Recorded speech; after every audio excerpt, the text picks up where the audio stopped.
Okay, so this is chapter 2 in environmental science titled Environmental Systems. And this chapter is going to be a lot of review of basic chemistry concepts and physics concepts. But there's some environmentalism in the beginning, so let's start with this opening picture. The introductory story deals with Mono Lake, which is in California.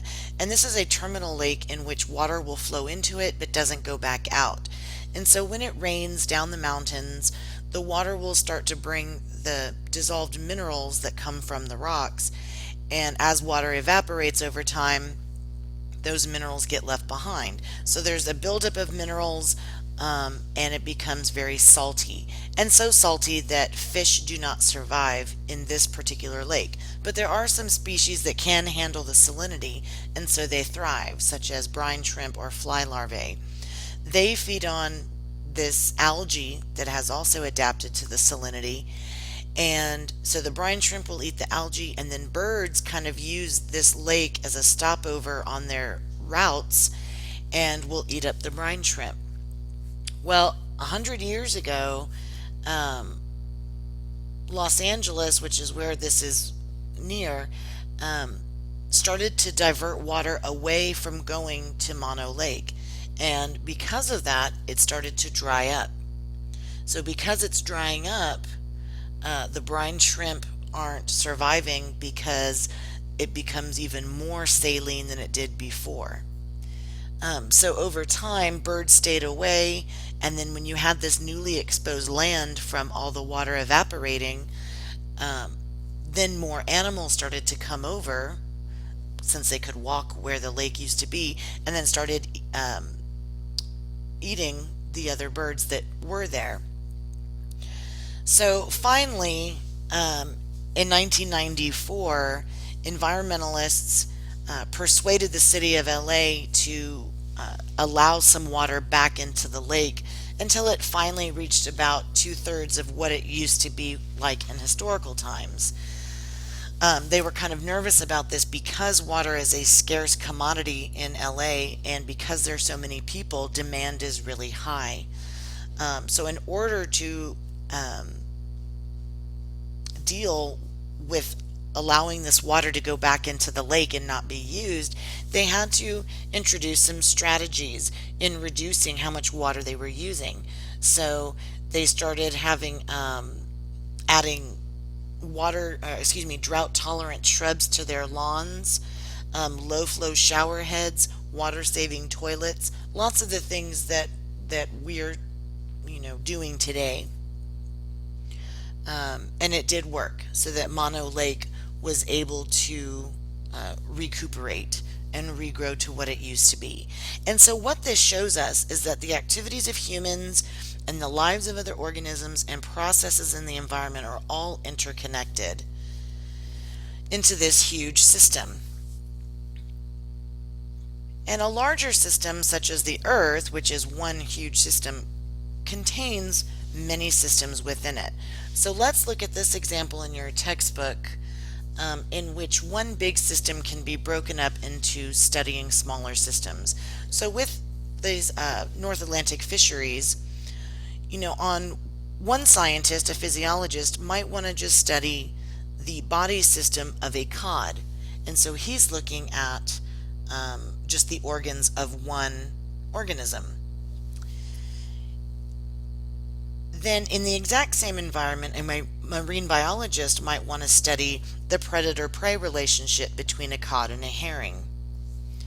Then still in the same location, a different scientist, an oceanographer, may study how the ocean currents will actually affect where those cod and herring go, or other species. And then even greater is the bottom graphic there, where a fisheries manager could be interested in the really big picture when you're dealing with entire fish populations, technology of fish, the people who work for them, laws, and so on. Most of our current environmental issues, including human population and global climate change, including carbon dioxide emissions, are at the global level. And so it's really important for us to understand not only our own communities and then our own country, but globally as well. Okay, so now we're going to get into just the basics of chemistry. And for juniors, you just had this last year, and for seniors, a little maybe less familiar. So, first, matter. Anything that occupies space and has mass. Well, what is mass?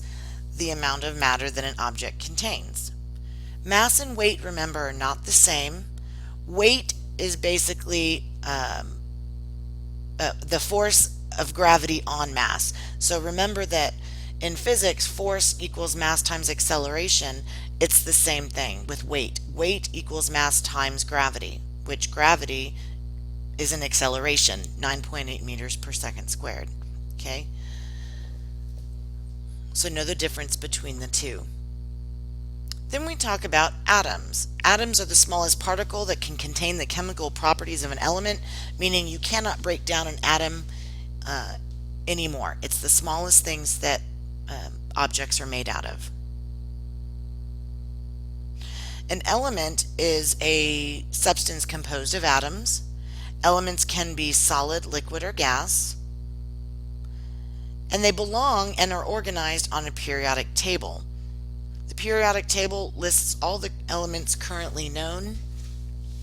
There is over 120, I believe, elements. There's about 94 elements that occur naturally on Earth, and 24 have been produced in laboratories, at least as of 2012. And anytime you have a particle that has more than one atom, you have a molecule.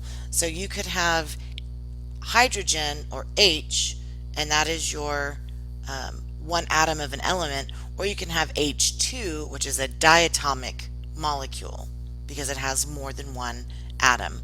So here's an illustration of an atom. On the inside, in the nucleus, you have protons and neutrons. Protons are positively charged particles. Neutrons have no charge, hence they're neutral. And electrons, which float around on an electron cloud, are negatively charged. The picture on the right is showing you how a typical periodic table block will look like. You have the symbol, which is one or two letters that abbreviate it. And they can either be English or Latin names. At least I believe it's Latin. So like aurum, AU is for gold, for example. Beneath the symbol is its name. Above the symbol is the atomic number. The atomic number is what defines the element and is also the number of protons. Because if you change the number of protons in an element, or excuse me, in the nucleus, you change the element. You can change the number of electrons, which just will change its charge, and you can change the number of neutrons, and that will change its mass, but you can't change the number of protons without changing the element. The mass number are the protons and neutrons added together. So back on the left picture, you see there that there's 6 protons and 6 neutrons in a carbon atom, a stable carbon atom. And that means that its mass number would be 12. Now notice the number on the right side that's beneath the word carbon. It says 12.011. Well, what does that mean? Well, the average atomic mass that you see on a periodic table is the average of all the masses of all the elements' isotopes. And an isotope is an element that has the same number of protons but different numbers of neutrons, which means their mass changes. So in the example of carbon, you could have carbon 12, which means the number means its mass, so carbon 12 with a mass of 12, carbon 13, carbon 14, and you take all those different isotopes, average them out, and you have this number, the atomic mass.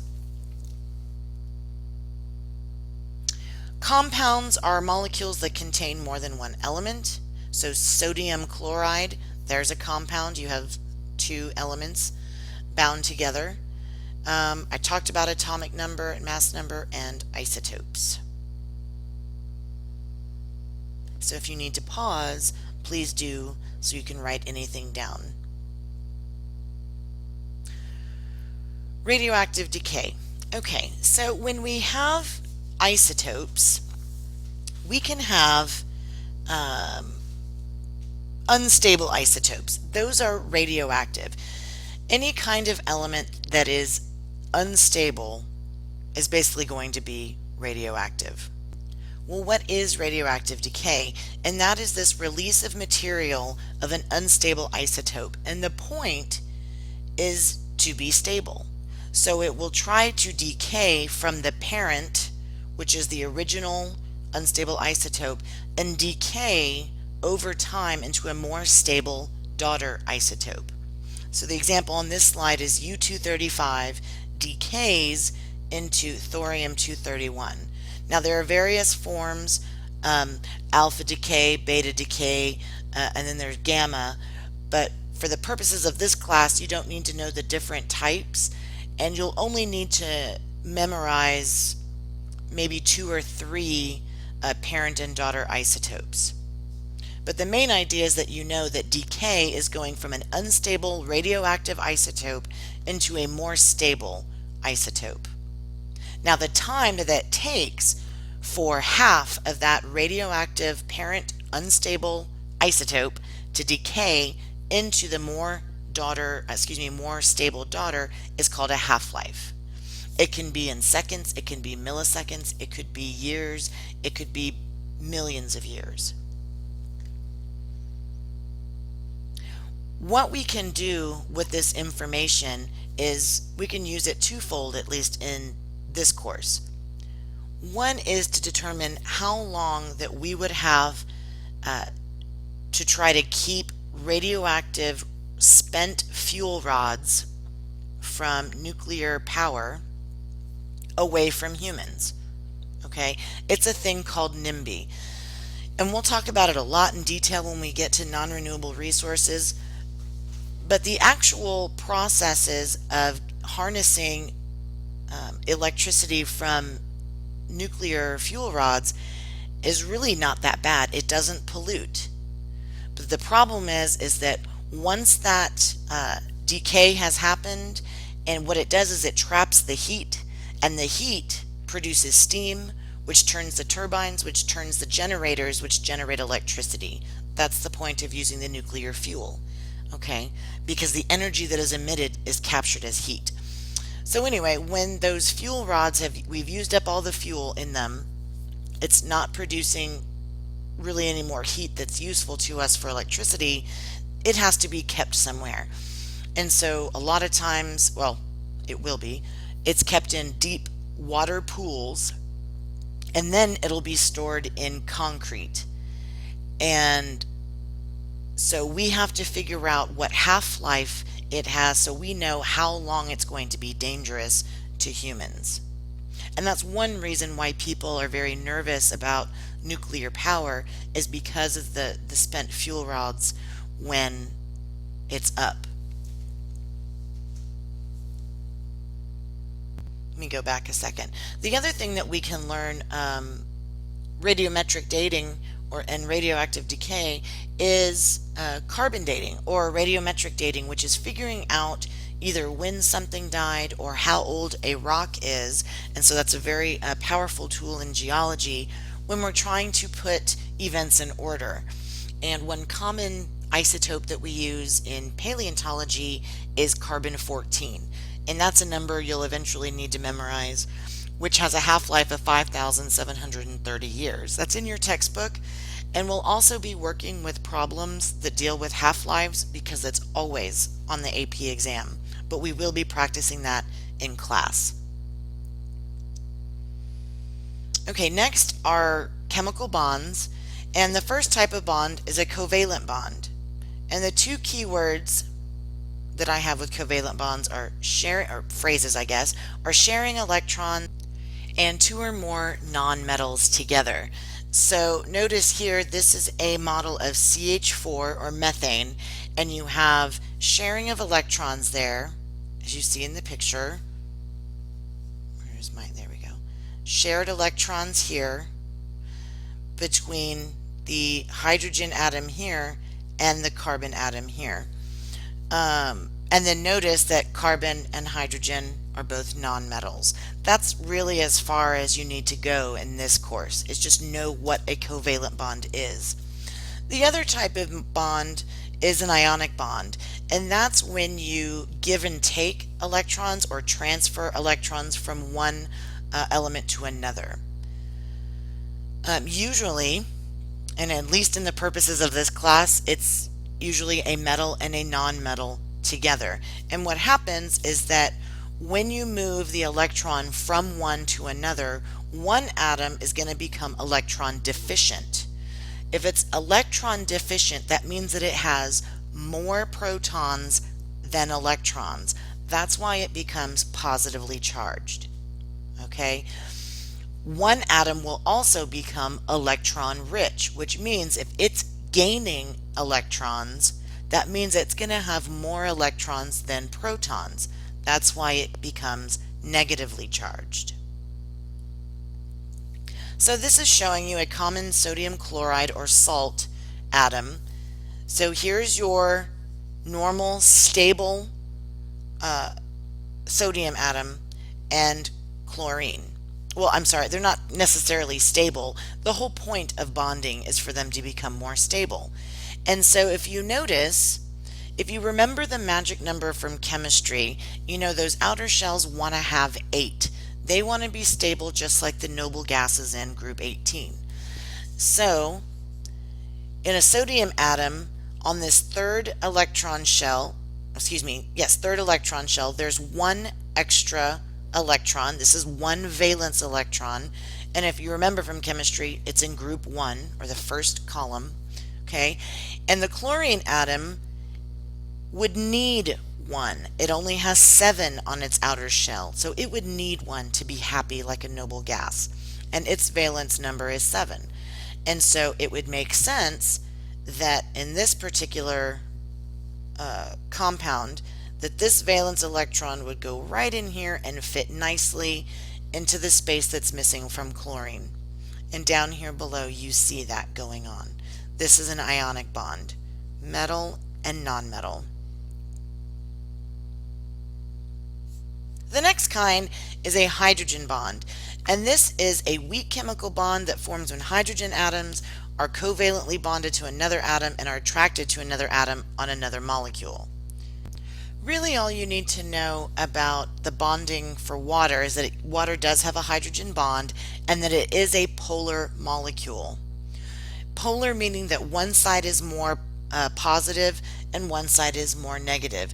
Generally, if you were to look at kind of an illustration of them, you know, like hydrochloric acid would be a polar molecule because you've got a small hydrogen atom and a very large chlorine atom.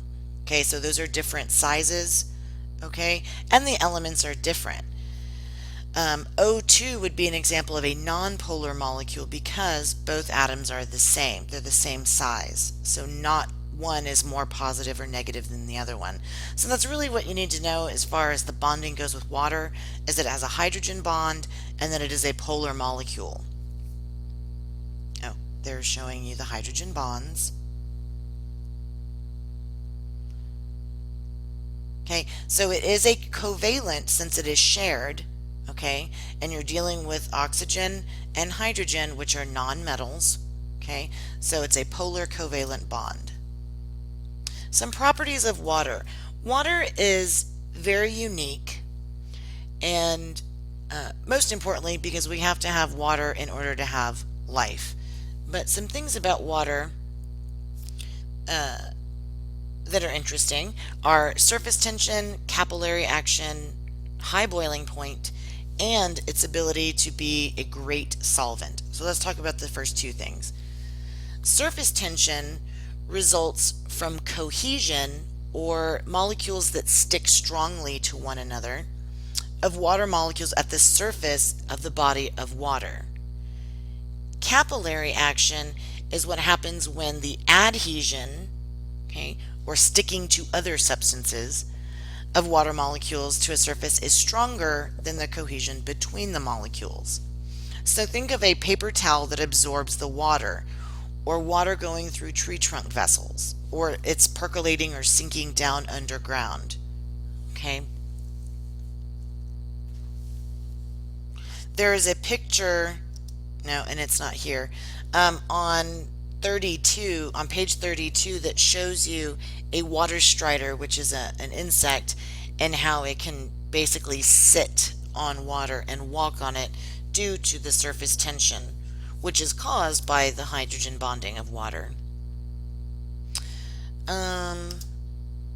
Boiling and freezing points, you should know for water in Celsius that water boils at 100 degrees and freezes at 0. Okay? And hopefully what you learned from chemistry or physics is that water has a high specific heat, which means it takes a lot of energy to change the temperature, either to remove heat and make it colder, or to add heat and make it warmer. Think of when you go to the beach during the summer, and during the daytime the sand is really, really hot and the water is relatively cool. Okay, the land heats up much quicker because it has a lower specific heat than water.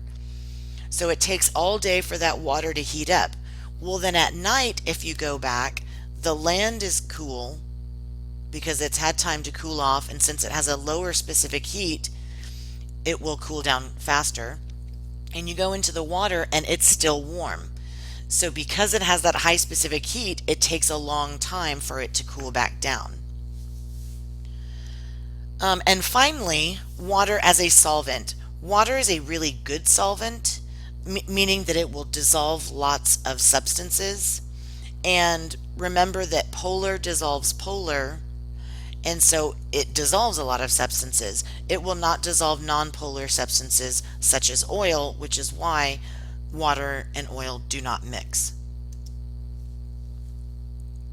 Also, when water freezes, it's unusual. Usually you have thermal expansion of a substance, meaning think of it as it gets bigger when it heats up. Well, water doesn't do that. Water expands when it freezes. And if you notice this picture here, the bottom illustration of the atoms and molecules is where they're all nice and tight together as a liquid form. And as it gets colder, moving towards freezing, the molecules start to move further apart, and it forms this crystal structure, this lattice structure.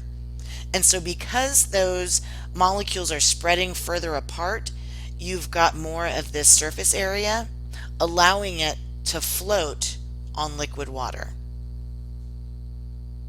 If it were like other substances and when it cooled it becomes denser, that means that cold water and ice would sink to the bottom and lakes or ponds would freeze from the bottom up instead of the top down, and then you would not have as many life forms or organisms being able to survive. Next are acids, bases, and pH. An acid is a substance that contributes hydrogen ions to a solution, or H+, and a base is a substance that contributes a hydroxide ion to a solution. Hydroxide is OH negative. And here are some examples of substances that go on the pH scale. Okay, notice that it goes from 0 to 6 would be considered an acid, 7 would be neutral, and 8 to 14 would be a base. And you probably have gotten used to some of these or tested some of these in chemistry. Your stomach acid is hydrochloric acid, and it's quite acidic and would burn a hole in tables. Lemon juice, cola is highly acidic. Notice there that somehow I got paused.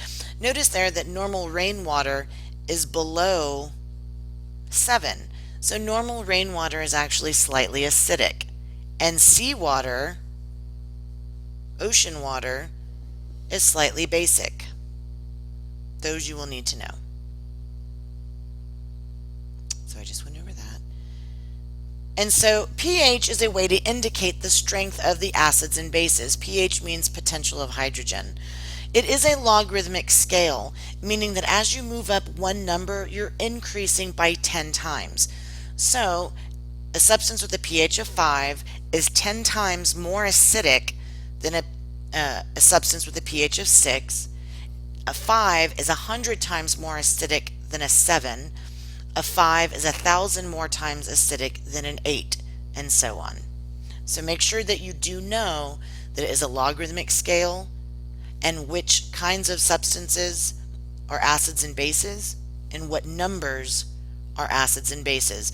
There's always at least one or two questions, multiple choice questions on the AP exam about pH. Those are not questions to miss. Okay, when you have a chemical reaction, that's when you have atoms that separate from molecules that are a part of or will recombine with other molecules. And here we don't have to do a combination, single replacement, double replacement, combustion. We don't need to know the types of chemical reactions. The idea is, can you look at basically a chemical sentence like you see right here and notice that there was a chemical reaction there? Okay, this would be a synthesis reaction because you have two molecules synthesizing or coming together to form another substance. Okay, so chemical reaction means that the products do not equal the reactants. I mean, you get a different substance is what I mean in the end. Law of conservation of matter says that matter cannot be created or destroyed. It can only change form. So that is the whole purpose of when you were balancing equations in chemistry, is to prove the conservation of matter. Because when you mix, in this example, nitrogen gas and oxygen gas, you can't take any mass away. In this example, when you do have combustion or burning, all of the matter that is contained in this system is conserved. You still have water vapor, you still have carbon dioxide, which you have from the combustion, and then you have the solid particles, which is ash, and that is generally carbon. After a fire, you have what's left over, the ashes, usually that's carbon. We're going to get into a little bit about biology for 2 slides, maybe 3, but I will tell you that this is not a big topic in environmental science. The idea is, can you recognize certain compounds or cells or so forth? So, inorganic versus organic. Inorganic means it's a substance or a compound that does not contain carbon, or if it does have carbon, it is not bound to hydrogen. So if you see those examples there, ammonium, salt, sodium chloride, water, carbon dioxide, neither of those have a carbon next to a hydrogen. So what that means is organic or living compounds essentially are those that have carbon-carbon chains or carbon-hydrogen bonds. And organic has its own, organic chemistry has its own separate course because there's so much to it. But all you need to know is that organic compounds have carbon-carbon or carbon-hydrogen bonds, and inorganic do not have carbon-hydrogen bonds. So here, are the 4 major macromolecules that all cells will contain. And a cell is going to be a highly organized living entity that does contain all 4 of the macromolecules. Okay, you see carbohydrates there are compounds that have carbon, hydrogen, and oxygen. So there, that example is glucose or sugar. Proteins are long chains of amino acids. Nucleic acids there contain, our DNA and our RNA, and then lipids are basically fats. And if you need to pause to write down any notes, you can. If you hear that noise, that's a plane going over my house. I live by the airport and it shakes my windows.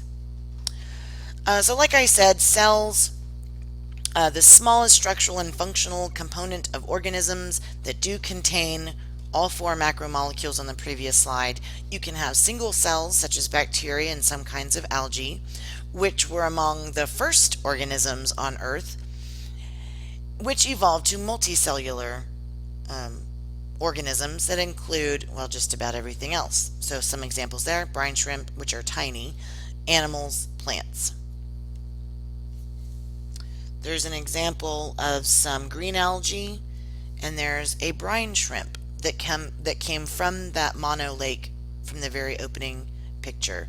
Brine shrimp is what we're going to do an experiment with later on in the semester, and they look like tiny dots. They're so tiny.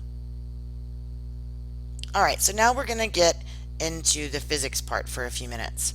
So Earth systems can't function, and we or any other organism can't survive without energy. And well, what is energy? The ability to do work or transfer heat. Also, work in physics is a force that acts on a body, so there is some kind of movement or distance. So if something moved, work was done. Hence, W equals FD. Work equals force times distance. But energy and power, although those terms are interrelated, do not mean the same thing. Energy is the ability to do work, whereas power is the rate at which work is done. And anytime you see the rate at which something is done, that's involving time. So notice those two formulas there. This chart right here that is shown on page 37 is showing you the common units of energy and their conversion into joules. Well, what is a joule? Joule is the amount of energy that is used when a 1-watt light bulb is turned on for 1 second. So a joule is really not that much. Okay? We also have seen, you might have seen in physics, right here, calories and their relationship to joules.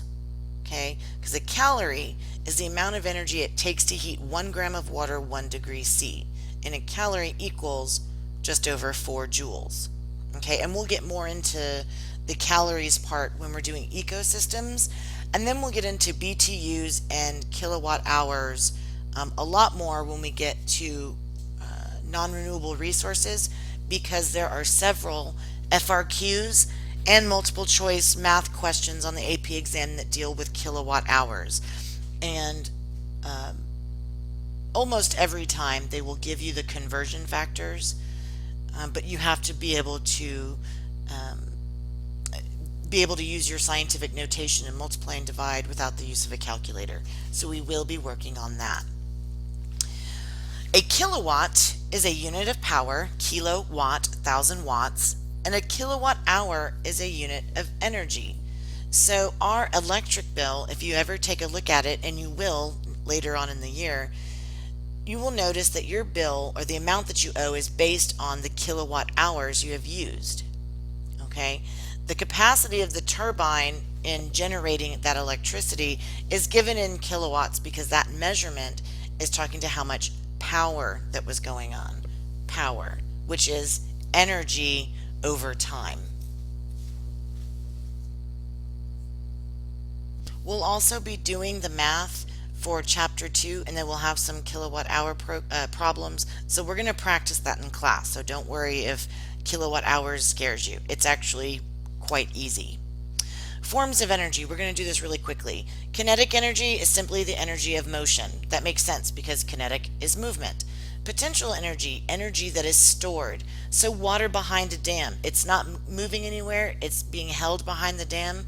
As it starts to flow over the dam or through the dam, as soon as it starts to flow, it changes forms from potential to kinetic. Conservation of energy. Chemical energy is any kind of potential energy stored in chemical bonds. So the food that we eat has chemical energy. Batteries inside them have chemical energy that will be used or converted into either mechanical energy once the battery is used for in the object. Temperature is actually a kinetic energy. It is the average kinetic energy of a substance, meaning how fast those particles move. So, if the molecules are moving quite fast, just like if you were to rub your hands together really fast, they get warmer. So the faster the particles move, the higher the temperature. So this is showing you examples of potential, the water behind the dam, and kinetic, the water flowing. First and second law of thermodynamics. Well, the first law says that energy is neither created nor destroyed, it is just changing form. Okay, so that's what I was just talking about with the potential to kinetic. Okay, it basically says you can't get something from nothing. Okay, so it's always, energy is just always changing form. We never really get rid of it. Okay, in this case, they're talking about energy inputs and outputs. Okay, you have the potential energy of the fuel, which is the gasoline, that gets converted into kinetic energy when the battery supplies that spark. When you have the gasoline and air, then you'll have the combustion of the gas expands, the pistons in the engine push, and all the good stuff that go into a car that I don't know about. But then you change that potential chemical energy of the gasoline into a kinetic energy for the moving pistons that drives the car. And this is a really good illustration of a system because you have the input, which is the gasoline, you have the output, which you will have useful and waste energy. Useful is going to be the energy that actually moves the car, and then what most waste energy will end up being is heat. You've got heat that comes when you put your foot on the brake. Okay, so you've got all that waste heat. The tires on the road, because of that friction, is waste heat. Friction going on in the engine, even sound energy from the tires on the road. Sound energy is a form of energy, and it's a waste energy. And it's waste because it's not helping the car do anything useful. So this picture is a really good illustration of a system. Okay, so the second law of thermodynamics says that when energy is transformed, the quantity of energy remains the same. That goes back to the first law of thermodynamics, but its ability to do work diminishes. So if you look at this example here, we're looking at calculating the efficiency of a light bulb. And so as it goes from the coal plant to electrical lines, 65% of that energy is lost as heat. As it goes from the electrical lines into a light bulb, even more is lost as heat, making that light bulb only 5% light and 95% heat. And that's typical of an incandescent light bulb. In order to get that efficiency, to calculate it, it's actually really easy. You just multiply each of the percentages together to get the final efficiency. So 35% or 0.35 times 90% or 0.90 times 5% or times 0.05 equals 0.016, and when you multiply by 100 to get a percentage, it's 1.6 efficiency. Now look at that picture there, because you see that it's 5% efficient, that light bulb. The total efficiency of the system is 1.6% efficient. But if you are one that has gone with those compact fluorescent light bulbs, those bulbs are actually almost double or more than double at 11% efficient. And those Energy Star products means that it has really strict standards that it has to abide by. So even though those complex fluorescent bulbs are probably 3 times as much as an incandescent bulb, it will last 6 times longer, and it takes 75% less energy and emits 75% less heat. So that's even better. And that means in the end that not only are you saving money, but you're using less electricity.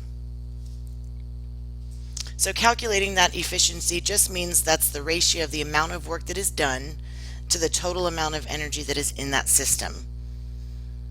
So going back, the amount of work that was done was the 35% out of the total 100, making it 35%. So then look at this next picture of a traditional fireplace versus a modern wood stove. So the energy efficiency of a traditional fireplace is so much lower because so much heated air can escape through the chimney. Whereas if you see the picture on the right, the modern wood stove is more efficient because it can heat the room using less wood. Energy quality is the ease with which an energy source can be used for work. So gasoline is going to be a higher quality energy because it's convenient and concentrated so that it does not take too much energy to move it from one place to another. Plus we have the technology that will transport it. Wood, on the other hand, is going to be lower because it has less than half the energy concentration, and then it takes more for it to do work. Second law of thermodynamics also involves entropy. And entropy is when a system is moving towards randomness or chaos rather than towards order. So entropy is always increasing in a system unless you have new energy that's coming from outside the system to create the order and kind of reverse the effect. So imagine your bedroom. At the start of the week, your room may be organized, your books are on the shelf, your clothes are in the dresser, but then as the week goes on, you don't work to clean up your room, so at the end of the week, it's going to be more chaotic. Unless you bring some energy to actually clean your room, the entropy will increase. Waste heat has a high degree of entropy because heat is the random movement of molecules. And remember that with heat can be removed from a system, which makes things cool. You're never adding cold to a system. You're either adding or removing heat. So this picture here, which is from page 42, is just showing you that the amount of available energy determines which organisms can live in a natural system. So the top left picture is showing you the rainforest, where it has a lot of energy because of the sun and enough moisture for plants to make use of that.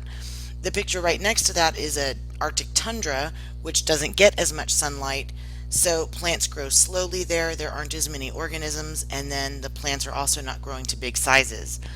The bottom left is a squid who lives on the bottom of the ocean and basically relies on dead matter.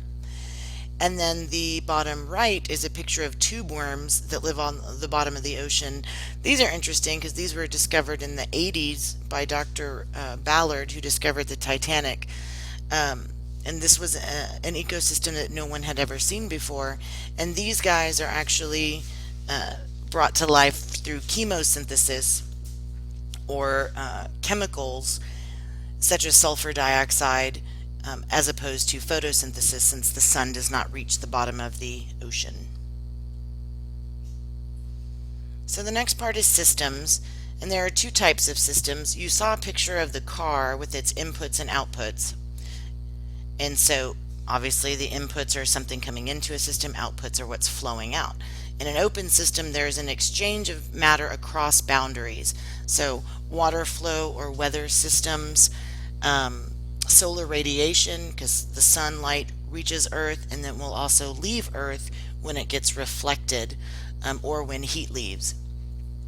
So if you see there, this in letter A, solar radiation is coming in and heat energy and reflected light is going out. When it comes to matter on Earth, it is a closed system because we're not adding any matter to the Earth. Or at less in very minute amounts, like meteorites are hitting the Earth, but they're the size of the grains of sand, and so add negligible mass to the Earth. So a closed system means that matter and energy do not occur. Exchanges occur. Some underground cave systems are closed systems because they do not open out into the ocean. When you have a steady state in a system, that's when the input is equaling the output. So it's not better or worse than it was before. So in this illustration, the leaky bucket is showing you that as the water is being deposited at 1 liter per second, it's also dripping out at 1 liter per second. So the amount total in the bucket, the 10 liters, is not changing. Feedback loops is important on the AP exam, and they are often mentioned, so it's really important that you know the two types: negative feedback loops and positive feedback loops. One of the things that kids mostly get wrong is that they think that a negative feedback loop is bad and a positive feedback loop is good, and that's not always true. Let me start with the positive feedback loop first. That is when a change in a certain direction keeps perpetuating or keeps increasing the rate at which that change is occurring. So look at these examples here. Interest in a bank account. You're not going to have negative interest, so that bank account will keep growing and growing as long as money's in the account. Human population is exponential growth. That is continuing to grow and grow and is not going negatively. Those are positive feedback loops. So they keep going in the same direction growth-wise. A negative feedback loop means that if you are going in a certain direction and then all of a sudden something comes and stops it from going in that same direction and makes it reverse and go back to the original state. So the air conditioner is a really good example. The room and the air gets hot, and the air conditioner will come on to make the air temperature go back down. Okay.